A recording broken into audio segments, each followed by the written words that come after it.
रह जनी बड़ा हो दुखाता, आज भर जाए दन जहाँ वाले जाता। का कले सरवा तन फिर से कहबे। बस राजा बस बस करत लहंगा लॉस लॉस। अच्छा तो बेर खान तू कहत रहले ह कि जे त जाए दे रानी जगह पर जाता। अब भौजिया कहतिया कि जे तहाँ बस राजा बस बस आ जाता कस के। ए भौजी एगो बात बताओ भाई लोग तोनी बात ना समझ लो, लेकिन हम भोजपुरी में समझा देता नहीं। भौजिया बानू लेकिन एकरा में मोट लाड़ पेला जाता, लेकिन ऐसे कहतिया कि बस रहे द ना तो फाट जाई बुरिया। ए भौजी एगो बात कहूँ तारा से, लेकिन ऐसा ऐसा गाना गावत अरे सन तो ना इम्पेक्टिंग के बात बा ना सिंगेशन के बात बा, लेकिन तनी के बूढ़ में साले सुलेशन साट के दुनी जाने के रख दे हम। ए भाईजी लेकिन तू ऐसा ऐसा गाना गावत तारे स आ सुनत तारे स कि बस राजा बस बस तो कितना पेलवा वेलू हमरो के बता दी हो। ए भौजी नातियों को बात बतावा हमरा से कि ऐसा ऐसा गाना गैले वाले सन कि बूढ़ में दुखाता लाड़ दुखाता आ बिहानी गावे स कि हमर माई के कोनो फेलता बाग साले।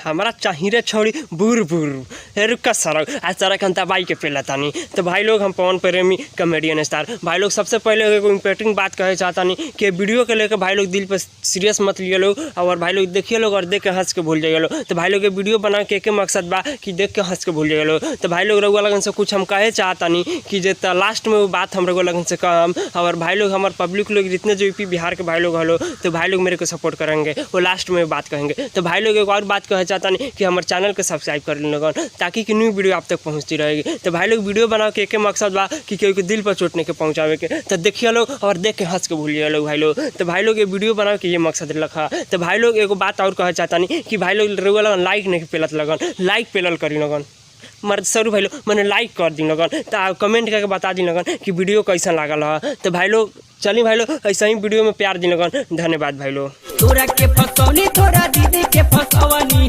बची गइले तेहे बाकियो के खियावनी अब धाराला पला गेलू ढकेले ढकेले ओ ढकेले तेहू दे तोरा दीदियो देला तोरो को पेलानी आ तोरा दीदियों को पेलानी आ छोटको को पेलानी। बा मंजित भैया ऐसा ऐसा गाना गावत रसन। ए सारवा एगो बात बताओ मंजितवा कि जे तू ऐसा ऐसा गाना गावत रू भैया, लेकिन तू एक नंबर के हितवा सारवा बाड़े। ए भैया मंजितवा लेकिन एगो बात जान ले, लेकिन तोरा गाँव में नू साले साथ छिलले बाँस पेलम।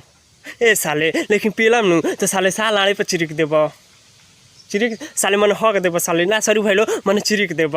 ए सारवा मंजित भाई लेकिन तू नू का कहीं साले तोरा बहिनी के नू साले बेछिलले कुपड़ पेलम साले, लेकिन साले नू लॉकडाउन में का करी लॉकडाउन पेलेंगे साले। लेकिन ऐसा ऐसा गाना गावा तरह सा भाई लो ई नहीं का सुनत लो कि जे हाँ साला दीदिए के फसैनिया तोरा छोटको के फसैनिया का कहनी ये, लेकिन साला ही गावत नू बा मंजित भैया, लेकिन अपना माइयों को चोट दी सरवा ऐसा ऐसा गाना गावता। तो भाई लोग ना ऐसे सरवा के ना चोट के दौड़ा दे लगन गाड़ में पेल दे लगन सरवा के। मंगल मूर्ति मारुति नंदन सकलय मंगल मूल निकंदन छौड़ी के कछिया हटा के मार दंदन का करे माधर चोद तन फिर से गईबे। मंगल मूर्ति मारुति नंदन सकलय मंगल मूल निकंदन छौड़ी के कछिया हटा के मार दंदन। अच्छा तो मंगल मूर्ति आ मारुति नंदन विकासवा के माई के बूढ़ में मारा लगन पेल के दंदन। ए सारवा ऐसा ऐसा गाना गावत अरे तू कि लागता कि तोरा बहनी के बूढ़ में साले बार छिल के घुस जाइम, साले दिमाग खराब हो जाता।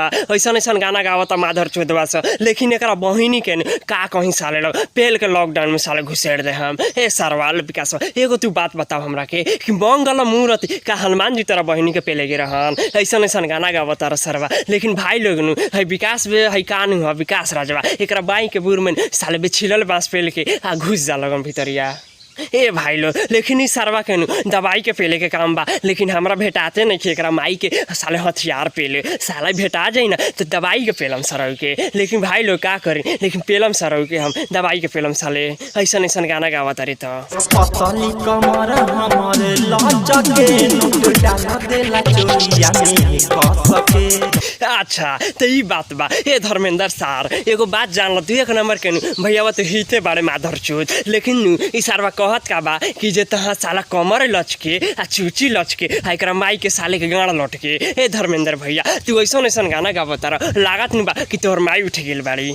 ए सारवा लेकिन तू एक नंबर के हिट बाड़े माधर चोद। लेकिन ऐसा ऐसा गाना गावत तारे सन कि साला दिमाग खड़ा हो जाता आ लाड़ खड़ा हो जाता, मन करत नहीं बा सब सारवा के पेले लागी।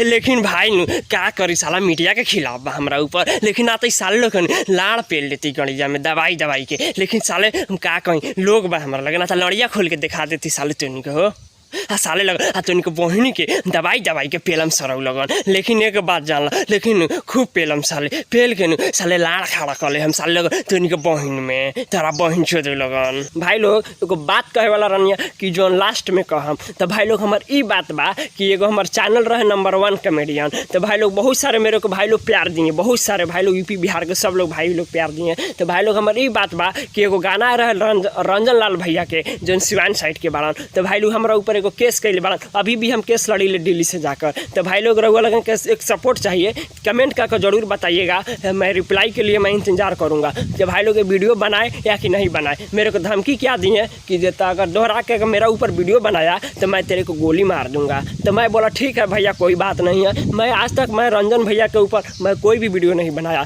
तो भाई लोग आप लोग सपोर्ट मेरे को कीजिए, कमेंट करके जरूर बताइएगा कि मैं ये वीडियो बनाऊँ या कि नहीं बनाऊँ। तो भाई लोग मेरे ऊपर जो केस हुआ तो अभी भी केस लड़ते हैं। तो भाई लोग आप लोग कमेंट जरूर करके बताइएगा। उनका गाना का नाम था पेल दे हम छोड़ी बुरिये में जाके। तो भाई लोग सपोर्ट मेरे को जरूर करिएगा और कमेंट करके जरूर बताइएगा।